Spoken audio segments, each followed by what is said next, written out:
खासगी बस दरीत कोसळली, 28 प्रवासी जखमी. इंदूरहून अकोल्याकडे जाणारी खासगी प्रवासी बस दरीत कोसळली. ही घटना बुलढाणा जिल्ह्यातील जळगाव जामोद ते बुऱ्हाणपूर दरम्यानच्या करोली घाटात घडली. अपघातात बसमधील 28 प्रवासी जखमी झाले असून त्यांच्यावर मध्य प्रदेशमध्ये उपचार सुरू आहेत. इंदूर येथील रॉयल्स ट्रॅव्हल्सची बस अकोल्याकडे जात होती. दरम्यान चालकाचे नियंत्रण सुटल्याने बस दरीत 100 फूट खाली कोसळली. दुर्गम अशा करोली घाटात अपघात झाल्याने मदत कार्य उशिरा सुरू झाले. मात्र घटनेची माहिती मिळताच मध्य प्रदेश पोलीस व रुग्णवाहिका घटनास्थळी दाखल झाल्या.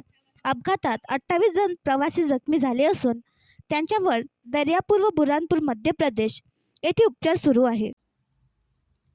आणखी नवीन व्हिडिओ पाहण्यासाठी आमच्या देशमुख एक्सप्रेस न्यूज चॅनलला सबस्क्राईब करा, लाईक करा आणि शेअर करा.